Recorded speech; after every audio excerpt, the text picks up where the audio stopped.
Alright, what's going on, guys? I'm going to be showing you guys a pretty difficult matchup that I had earlier today. Unfortunately, I wasn't recording live while I did it, but I was up against a YouTuber and a pro player. This guy, as soon as I saw this matchup, I thought I was absolutely toast for it. But I do think this is probably one of my better matches played in terms of just kind of playing technical. This deck I was up against, the Royal Hogs cycle, is definitely a hard counter to Mortar. So I figured, I might as well show off this gameplay, kind of show one, how I beat this deck, and two, it's just a pretty good match. I want to preface this though by saying, this guy's amazing, and I'm not saying I could beat this guy every single time I play against him. He's much better than I am. So, we'll just start off with that. But, so it's up against the Royal Hogs deck, and the first thing, as soon as I realized I was up against Royal Hogs, one of the first things I did was made sure that I had Fireball ready. When you're playing against Royal Hogs, you want to have that Fireball just in case they decide to put them all in the same lane. It's good value. The only thing you do have to pay attention for, though, is they're still going to get a couple hits when you Fireball. So it's kind of good to have something played along with your Fireball, if that makes sense. So, one thing I might do is I might start my Little Prince in the back that I think he's going to go Royal Hogs with. And then when I Fireball, my Little Prince is going to clean them up, and I still have the Little Prince for the counter push.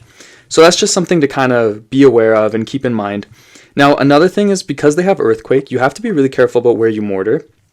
You'll see a couple times when I play this matchup that I Mortar opposite lane, and that's just because if I stack things up in the same lane, they can just spell cycle my entire deck. This deck literally has everything that Mortar Bait doesn't want to be up against, so you just have to keep aware of that.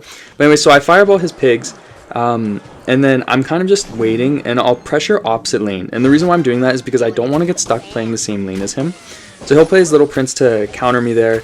I'm just going to wait a little bit, and I think I'm going to play my Little Prince in the back. Yeah, I do. And so I'm playing my Little Prince in the same side that he's been pushing, because I want him to put his Royal Hogs in that lane. He plays his Little Prince ability.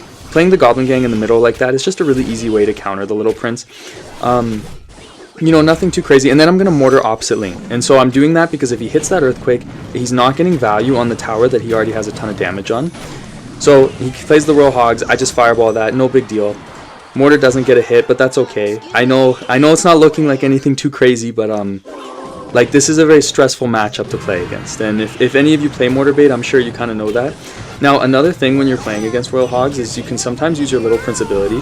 I got caught lacking here. I'm not gonna lie. He played that really well. So that was a little stressful. Here I was sweating and thinking to myself, man, I am so done for. But we do make the comeback. So I'm pressuring opposite lane now, and one of the things that when you're playing against this Royal Hog cycle deck is defending is actually really hard for them if you have a push going in both lanes, because the Royal Delivery is really good at taking down a stacked push, but it's not good at defending a push that's spread out. And another thing is he's going to keep playing his cannon offensively for my Mortar, so I'm just predicting using my Knight. I know he's going to try to play it, so as soon as I play my Mortar, I'm going for the Knight in front to stop the cannon from doing anything too crazy. Now I have the pressure going. I know he played his Earthquake, so I can go for my EvoMortar. He plays the Little Prince. I'm not super worried about that yet because my EvoMortar is going to do some damage to it. And so his Little Prince is down. Now my EvoMortar gets a shot, which is super lucky.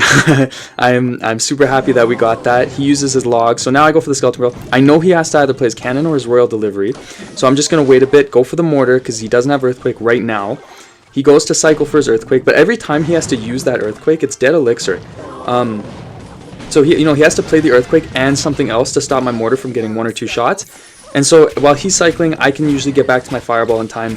He plays his Little Prince. Again, I'm going Little Prince same lane that he keeps trying to push because it's really annoying. He doesn't have a way of killing my Little Prince until I cross the bridge. So we can kind of, deal with that. He plays his Royal Hogs, which I think was a big mistake on his part, because I was back to my Fireball and I had my Little Prince firing. He uses the Royal Delivery, so now I go for my Skeleton Barrel. He can't do anything to it until it bursts, and then he can log it.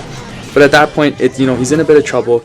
He's trying to make his damage up here, so I just have to keep pressing the advantage. You don't want to get caught playing defense against this deck. That's not something fun that you have to do. You don't want to get stuck with that.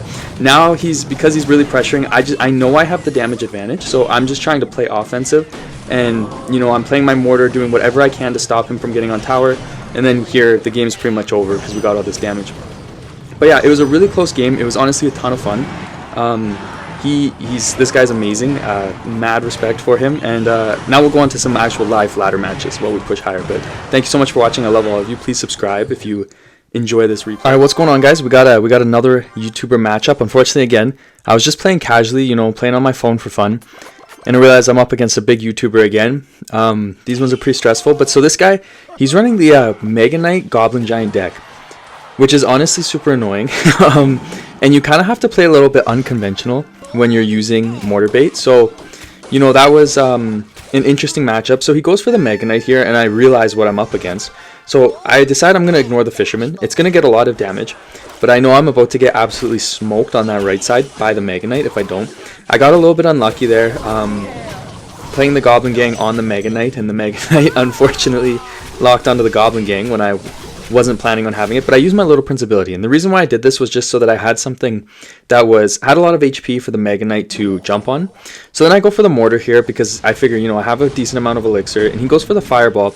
And so, you know, when they play a Fireball and those archers, like, I'm just going to let that go. I'm really not worried about the, you know, keeping my Mortar alive at that point. But what I will do is kind of go for a counter push once I get a little bit of elixir going. And the reason why I'm doing that is just because I see them use their spells. So I figure I'm going to go for a counter push and see what they play. See what kind of spell they have. They have Rage, so now I know they can't use that on their Goblin Giant, which is what makes Goblin Giant really strong. And at this point, when you're playing against a really heavy deck like this, you have to be really careful over committing to a push or anything.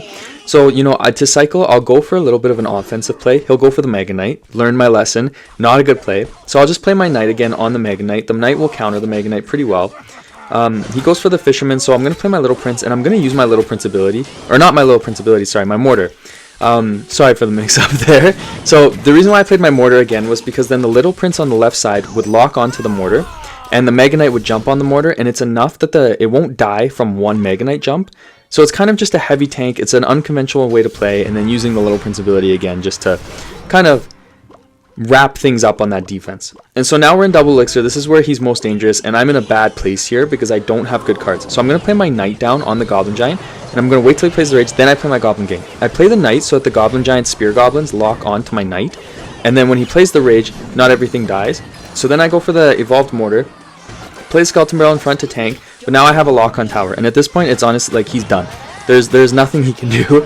I have the lock on tower. I'm just going to commit to keeping the Mortar alive. Once I have the lock on tower, and you know, with the Evolved Mortar, that's when I would commit to keeping it alive when it's full HP.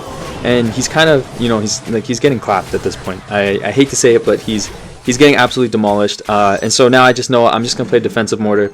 He's going to have to really spend a lot of elixir to get any push going, and there's nothing he can do. And that's kind of just how you play these decks, is you have to be pretty passive and wait. And then counter push when you can, and really commit once you have them down. He's a little bit salty. I don't know why he was. I was trying to be nice, but still a really good win. Thank you guys so much for watching. Let me know, are you getting the naughty emote or the nice emote? Honestly, I have no idea which one I'm getting. But you guys are absolute legends for watching. I'll catch you guys in the next one. Peace out.